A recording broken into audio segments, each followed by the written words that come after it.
Welcome to the Unfiltered Path podcast, where we explore life's journey without the constraints of filters. In a world saturated with highlight reels, we dive deep into the true essence of individual experiences, offering listeners an uncensored glimpse into the triumphs, struggles, and transformative moments that define us.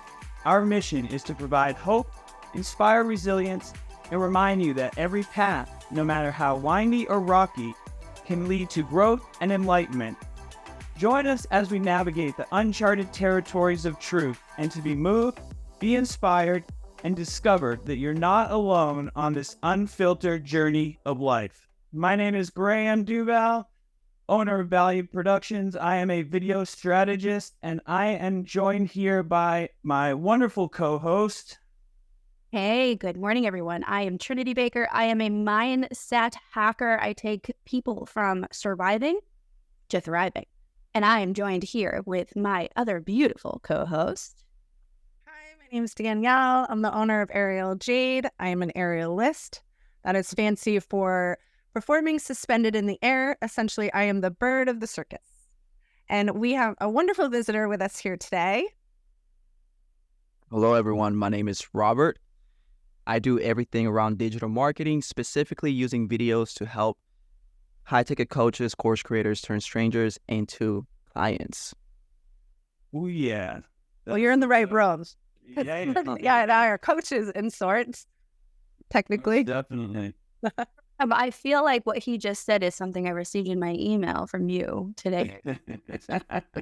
Yeah. Oh, Seven, I'm super excited to have you here, Robert, because first off, like you mentioned, you help with the online marketing space, and Robert and his team have been instrumental in guiding me along my journey through the online space and growing my business and developing the skills as a video professional. And so it's super exciting to have you here today. I appreciate you joining us. Yeah, absolutely. I'm stoked to be here today with the three of you, and I'm excited to see where this conversation goes. Yeah.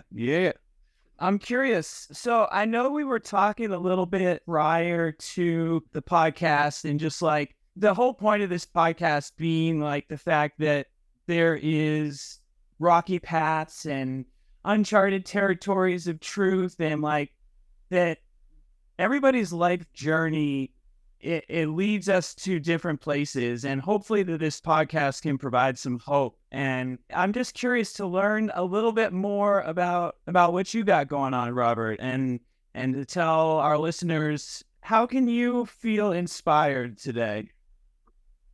Yeah, absolutely. That's a great question. How can you feel inspired today? When you talk about you, the I, right? Like, let's say I, Robert, I really try to emphasize and focus on the I not being the physical body, but the spirit. So I'm starting to become more aware, and I'm studying more philosophy, personal development books. I have learned that the real I is the spirit and not the body. So if we understand and understand this statement of, the flesh is weak, but the spirit's strong, you can wake up every single day just knowing that you are a strong being, that you are a light being.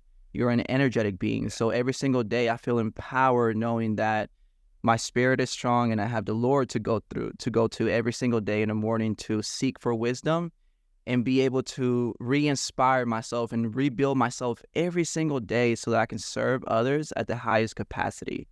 And that is kind of a little spiel there of what it has looked like for me. Yeah. That's awesome, man. I totally relate with that. See, I was just going to post an inspirational meme, but that was way better.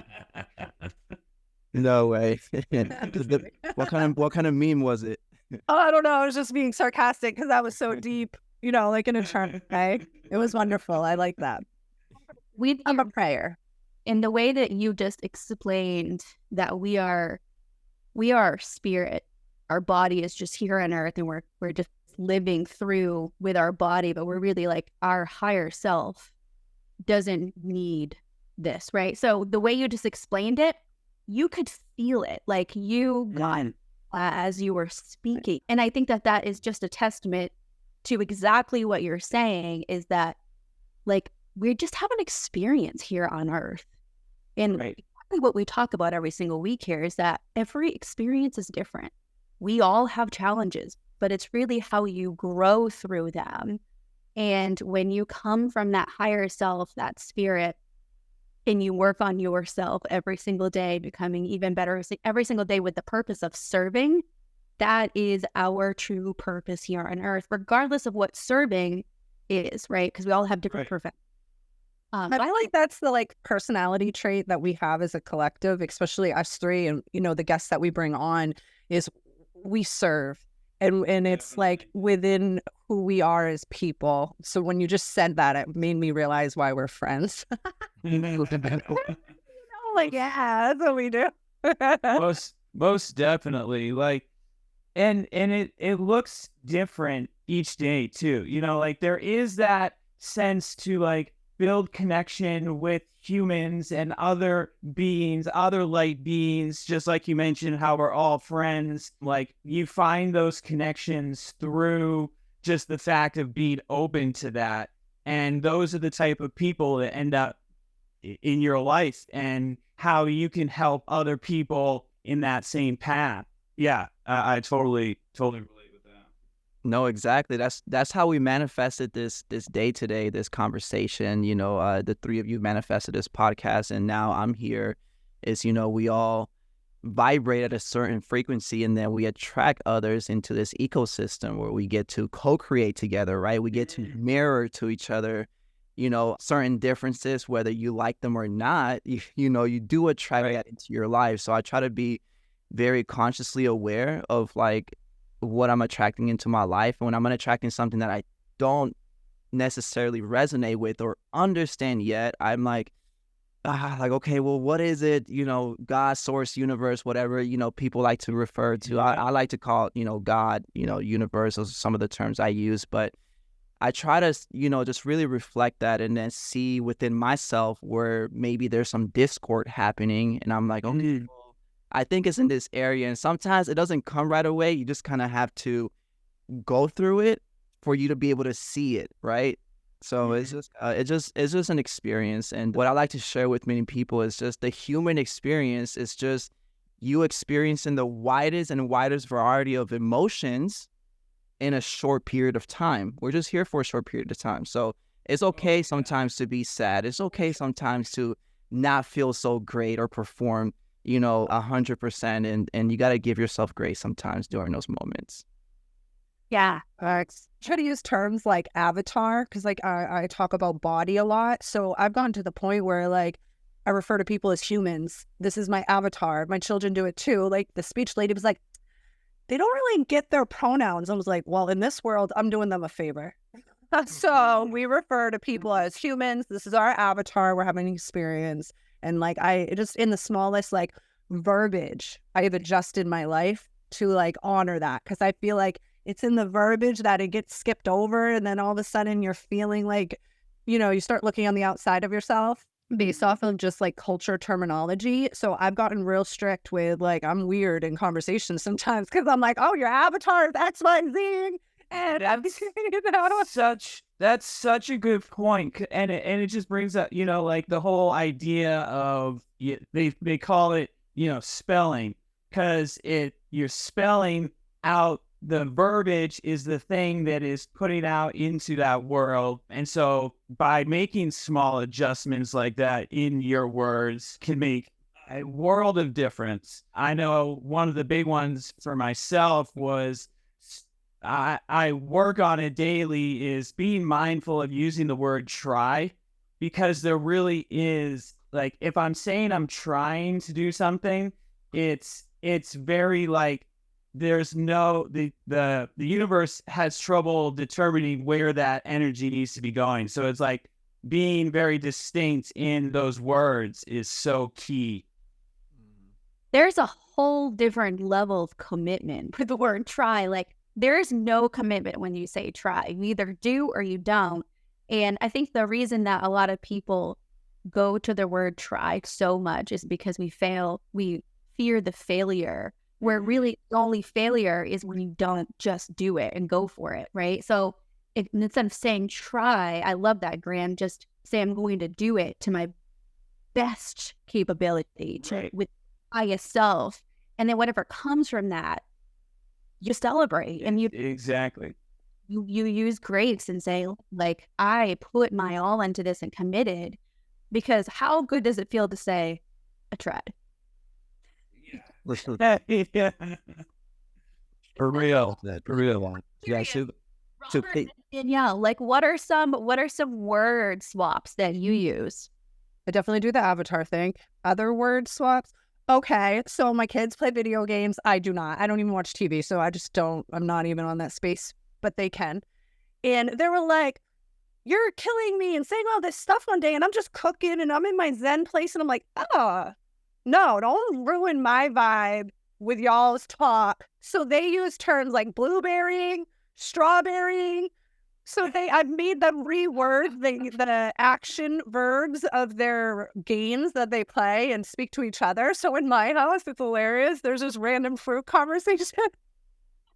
So that's like a small thing I do to make sure that, it's just different.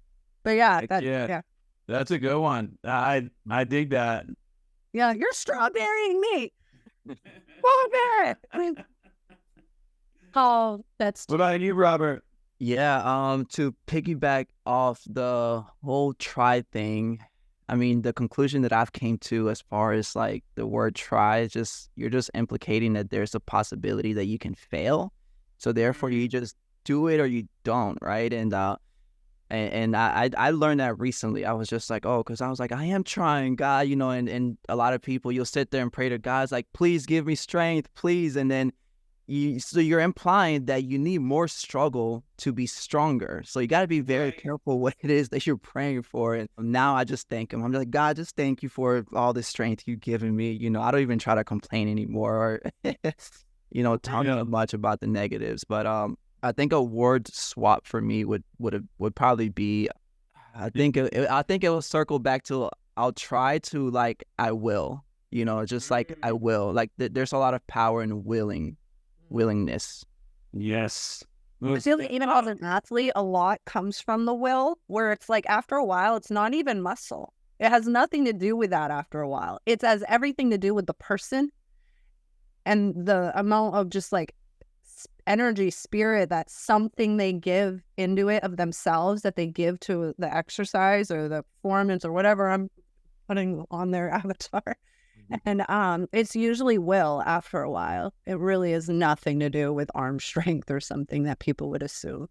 Most definitely. I can 100% relate to the willingness. I mean, for myself, like coming from a place where like playing Russian roulette every single day and like, that whole space where for so long it didn't matter, like, I was very selfish and all this stuff, but like for some reason it was that small bit of willingness to try something different, which was someone else like suggesting like, hey, maybe you go to a meeting, or like maybe you go to rehab or whatever it is, you know what I mean? Like, and it was just that little bit of like willing to do something different that was the thing that like sparked everything else into high gears. Like, oh wow, there is a life beyond just like raging it all the time. You know what I mean? I think that's such a powerful thing. The most brilliant, artistic beings of light on this earth have gone through addiction. And this is where it stems from. The outside world does not appear as the heaven that's inside of us, and we cannot take it.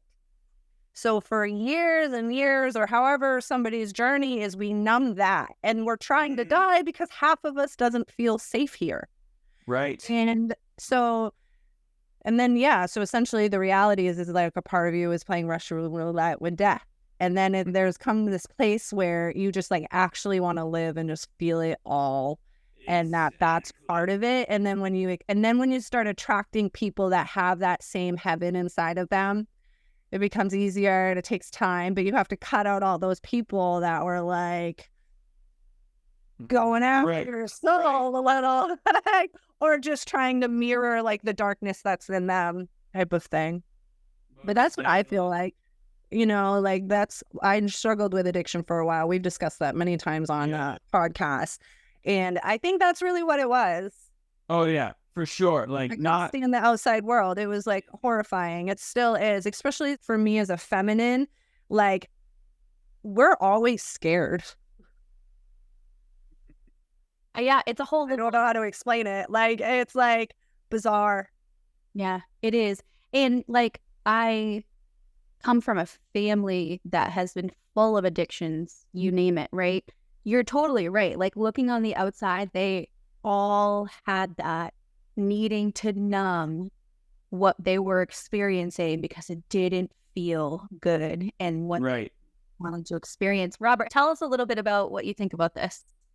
Yeah, that's a great conversation. I was just talking to Graham this past Saturday. I had just hit 90 days without cannabis, alcohol, and full celibacy as well. So, you know, fully retaining my life force, just consciously choosing to direct this energy to create, co-create with the universe and others as well, consciously. And that's something that my soul has been longing for so long. And I was just, for so long, denying that and masking it with substances, right? To not have to face the pain, the trauma, the programming that was instilled upon me by my family, my past generations. And at some point, someone down the road in the lineage has to do the work. Someone has to unpack all of that and say, no.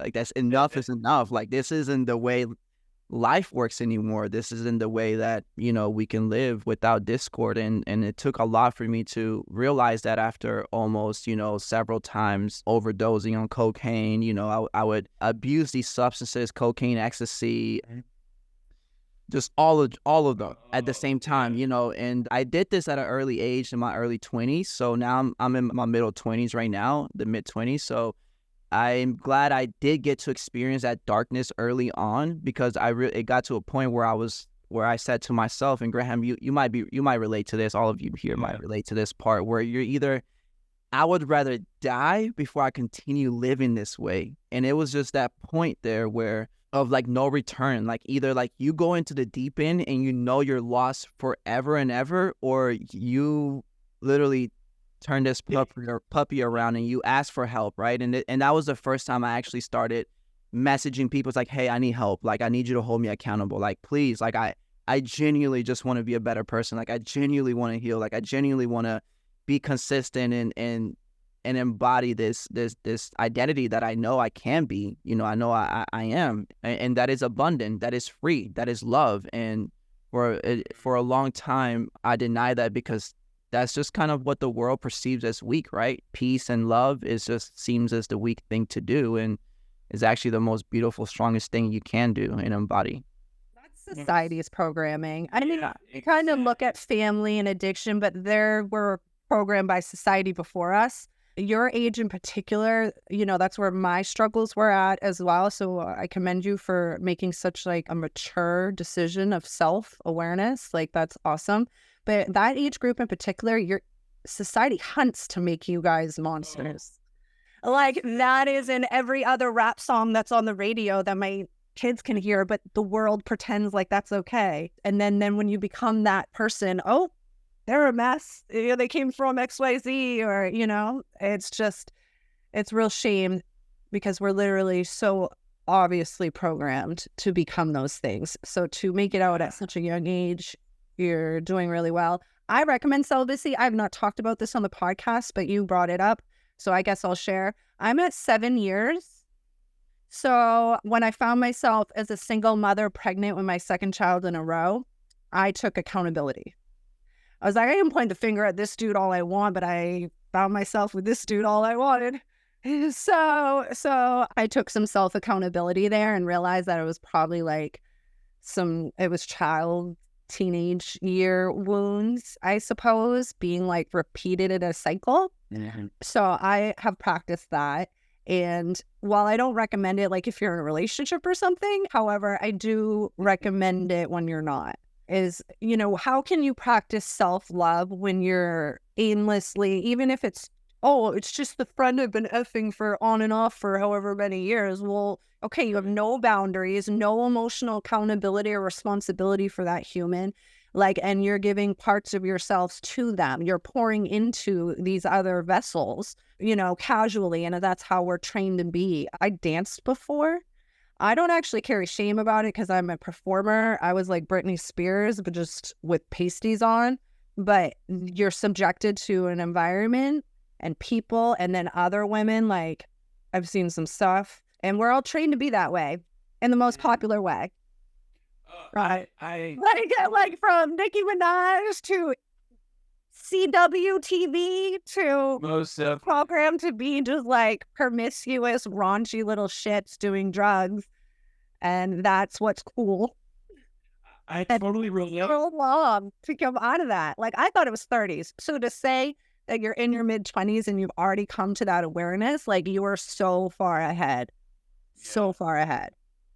Totally. Yeah, I totally relate with that. The whole idea of like those environments that are like programmed through society, like mine was through the music world, being, that whole sex, drugs, and rock and roll kind of vibe. Like, oh, we're going to go like, it's the cool thing to do of like expanding the minds and like getting down and all this stuff, and next thing you know, you're at that point, like you were saying, Robert, in the deep end where it's like, holy crap, like one more step and I'm like going down into the water, like deep, no coming back. And yeah, being able to come out of that is like such a powerful thing. And like now because of that, it was like, oh, it's the cool thing to do to rage and party. And like now it's like the cool thing to do is like accept the love and the light and spread that and have that gratitude and just like be in this experience that we call life. It's just such an amazing thing. It all goes down to recognizing patterns that don't serve you, right? Like that's what I do with clients. Like they don't even recognize their patterns. And so sometimes it takes that outside person to come in and say, these are the patterns that are keeping you where you don't want to be. How do we slowly 1 millimeter shift with accountability and support and guidance, make it so that they do support you? And so people think that you have to go like, I'm sure some of our listeners here, just because of how society frames our minds, is that when you think being sober, giving up drugs and alcohol, celibacy, whatever the conversation is, right? You might be thinking to yourself, oh, well, I got to stop having sex, I got to stop drinking, and I got to stop all the drugs tomorrow. It doesn't like... No. We have to, and like we have a lot of people saying like, I've done that and that doesn't work. And so what happens is we have to first recognize that that doesn't work. Like I've had so many conversations with other coaches that say, we have to stop doing what doesn't work. And the 0 to 100 of swapping those things that our identities connect with, it doesn't work. And so when you slowly, like, let's say, you do drugs, you have a lot of sex, and you drink a lot of alcohol, like, what is one little shift that you can start today that is going to put you on track for where you ultimately want to be, which, everyone's different, right? And so I encourage you, if you're listening, don't think it has to be this 0 to 100. And I would love for the three of you who have overcome these things, talk a little bit about what did those 1 millimeter little shifts look like for you that made this successful? Aerialism. That's why I'm an aerialist. That's why I do art walks for free, so I can teach 100 people and know that I did that and that those 100 people have coping skills. Somehow, some way, it might trickle in their mind at some point. Like, I serve the world based off of something. So aerialism gave me self-worth. It's also very painful. So if you're a number, right, you have to fail over and over again.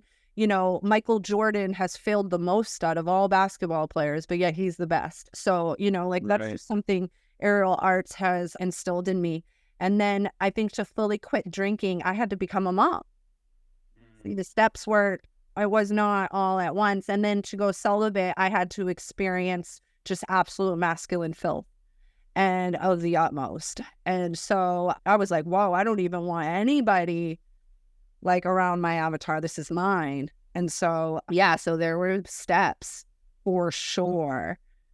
through that process. But to get off the hard drugs, the early 20s damage, like that was pretty rough. My family, my aunt, grandmother, and my maid died from cancer when I was like 17. So while everybody else was like going to cake parties and proms, I've never been to a prom, I was like taking care of them on chemo.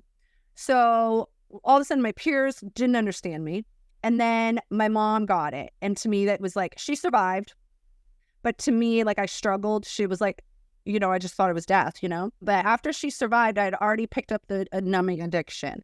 But aerialism gave me self-worth. And that was able to kick the stuff that would truly kill me. So that it was just a matter of like, you know, popping in and out of self-awareness. And that I dated tequila in my 20s. And it also helped me be more promiscuous and comfortable doing some of the things I was still participating in at that time. I've actually gone celibate 3 times in my life, but I would drink to be able to be painted head to toe. I knew I was technically walking around naked.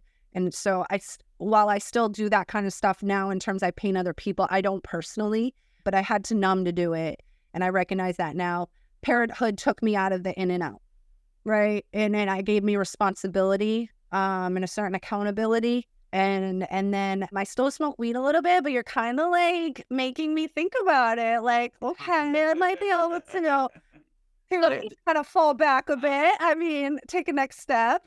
We have a 1 millimeter shift that's about to happen. Critical is that Danielle didn't just say like, Robert, you're making me want to completely quit it all, like shift. Right? Like just awareness. Sometimes it's just being aware because like I said, a lot of times we don't even recognize the patterns that we have. Right. Yeah. I'm curious, Robert, what are some of those like shifts that you've seen?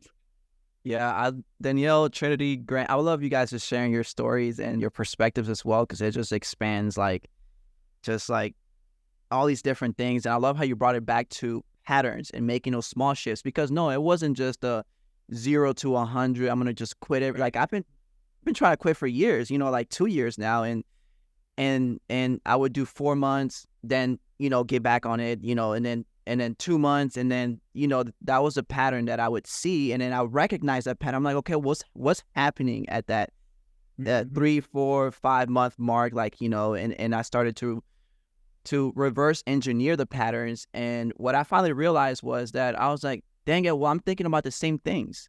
So therefore, if your thoughts create your reality and your thoughts create your identity, right? You are what you think, then you need to go and reconstruct what you're thinking about. So then that's when meditation came in. That's when those self-love practices come in, where you're basically rewiring your hardware, right? Your subconscious mind. You go deep into your subconscious mind and you see what's there.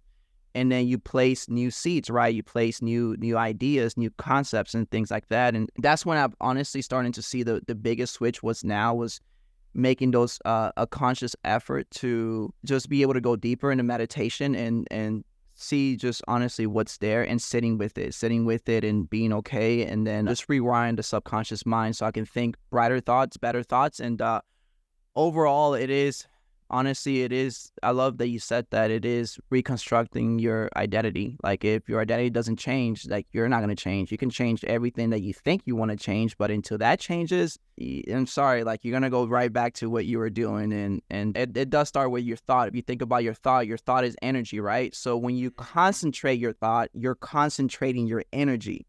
So you can lead yourself to heaven, or you can lead yourself to hell, right? Heaven on earth, or you can honestly be living in a living hell. And most people live in their heads. That's why they feel, right? Like they feel like they're living in hell internally. So their external world looks like hell too. And it's just like a direct reflection of themselves, of their inner world. And it does start with yourself. And the smallest shift you can do is just start with you. You can't control what your mom's doing, what your brother's doing, what your sister, what anyone is doing. You can only control how you react and what you're doing. And even that, you're still not in control. And guess what? Life's risky. You're not going to get out alive. At the end of the day, it's an adventure. It's a journey.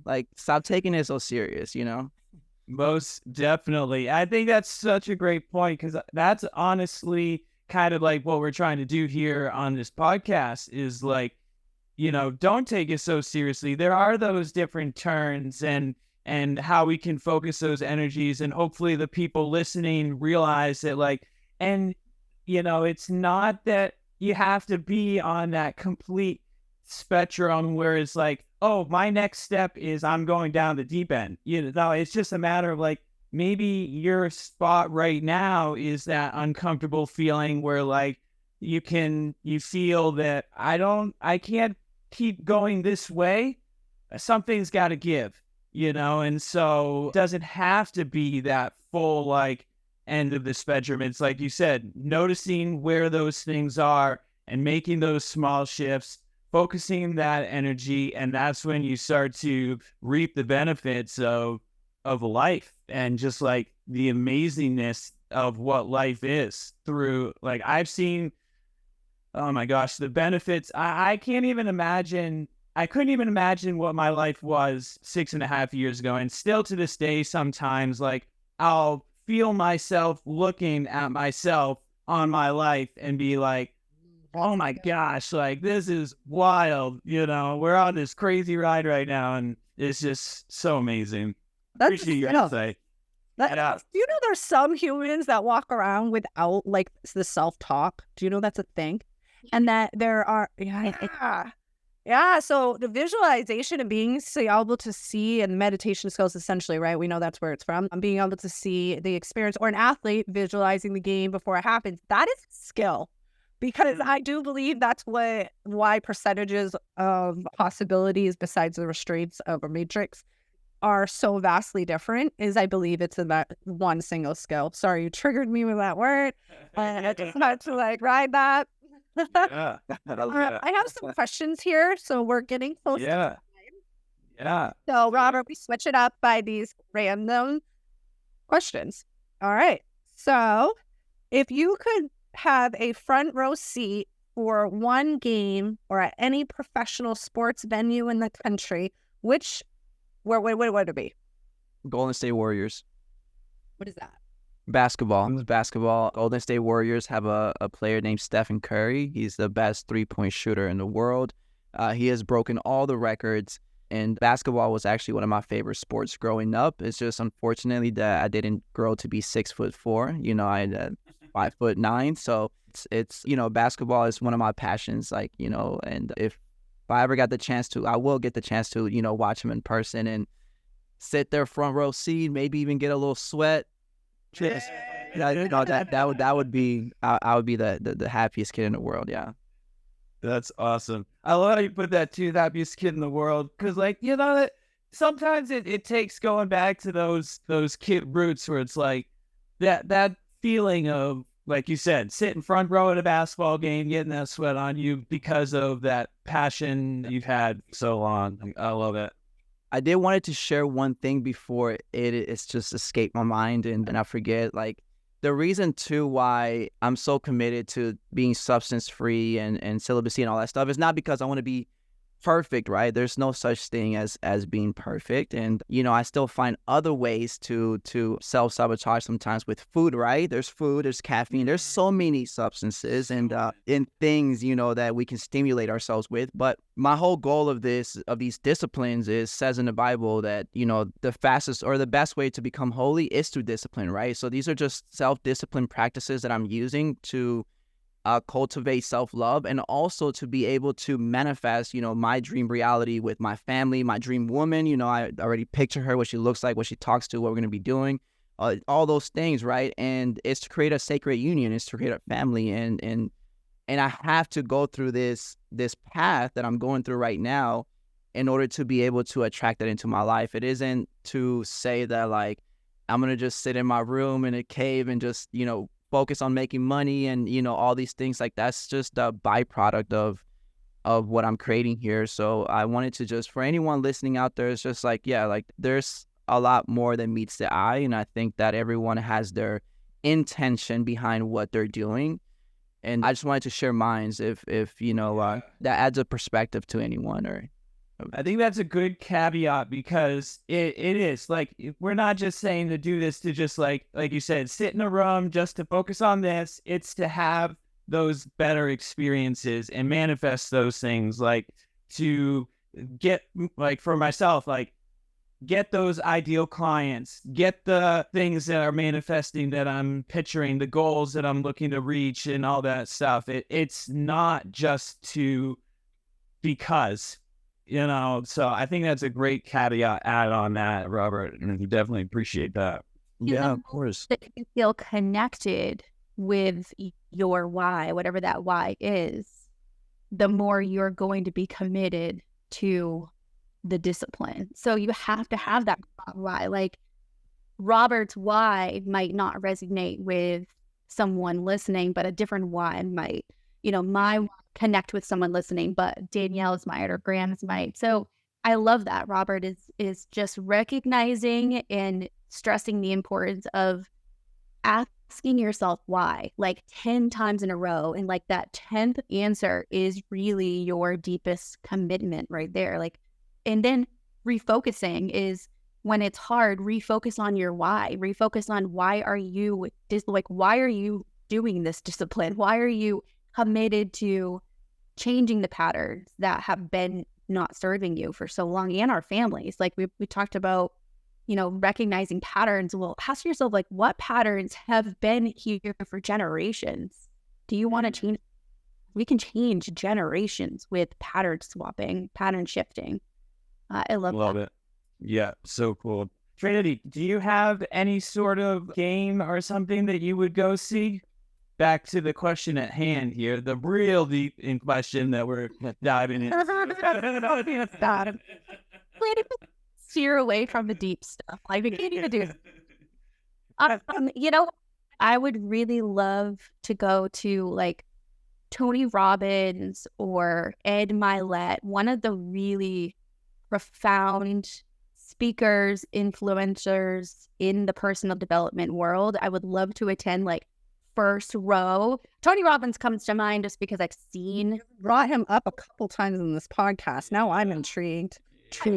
virtually, like, his events are epic. Like, they are fire walking, forward breaking. Like, I want to go, and I will go to one eventually. But to be like front row, that's a whole other level. So I would love, that would be mine. But I'm a personal development junkie. That's literally why I choose. Yeah, right. We'll have to connect. Mine is my stadium. I'd like to go to my show. Yeah, that's pretty cool. I do halftime shows for ABA basketball show, and my son's coach is shorter than me, and he's great. So your height has nothing to do with it. You should just go try out for an ABA basketball team in Texas and let me know when you make it. Heck yeah. Challenge. Yeah, You can't tell a 38-year-old athlete that there's like an end to your childhood dream. It doesn't.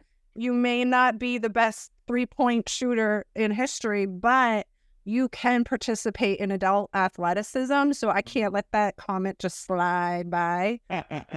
Not when I see it. Like, literally, I was at a basketball gym last night training adults to fly in the air while ABA basketball players coach my kids in similar age groups. We're all there living the same purpose, and we're all adults, and we're all still living that lifestyle. It's the lifestyle you miss. It's the basketball lifestyle that you miss. That's what it really is. Like, it's not really the sport particularly sometimes. It's the people it draws in. It's those sweaty long nights at the gym. It's waking up different because it's a different type of tired. It's that, it's all of those things that you miss. That's what you miss. Yeah, I love that.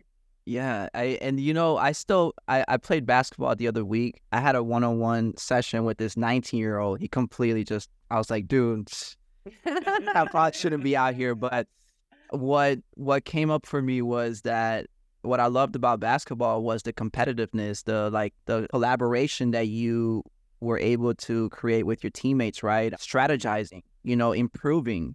So all those things circle back to, like, one of my true passions is personal development, right? Being able to help people escape, their own matrix, break out of their own matrix, their internal matrix, so they can co-create something better. And I think that basketball for me for a long time was that, because it just helped me think outside of the box. Like, I was just like, okay, well, like, it helps you think. And Mhm. I'm a thinker. I'm a natural. I love thinking. And yeah, I would love to have every single one of you on my podcast as well, if that's possible. Maybe we can arrange that, like, one by one. And I want to interview you guys. I think you're all very interesting, and I love a lot of the points that everyone touched on. And I would love to just go even deeper into some of those points and see what we can share with the world. Love it. Awesome, Robert. Well, we appreciate you being here on this podcast. My name is Graham Duval, owner of Value Productions. My company helps provide video marketing strategies to businesses to help them become more successful. You can find me at valuedproductions.com or on all social medias at Valued Productions, VALUD Productions, joined by my wonderful co-host here. Hey guys, it's Trinity Baker, mindset coach.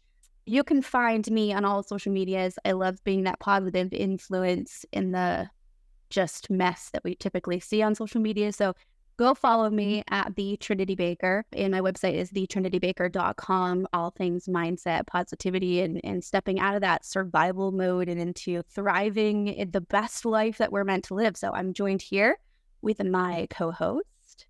Hi, my name is Danielle. I'm the owner of Aerial Jade. You can find me on aerialjade.com. You can live chat with me, Aerial Jade on anything else. Maybe Aerial Jade art, because I do paint and participate in that lifestyle general. You can utilize me. I'm a personal trainer, a professional athlete, and an artist. And yeah, that's my vibe. And I'm here with our guest.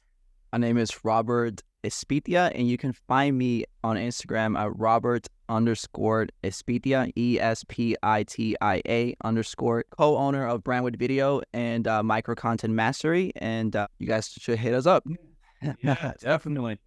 Awesome. Well, make sure you follow the Unfiltered Path podcast, subscribe where all places podcasting on social media as well.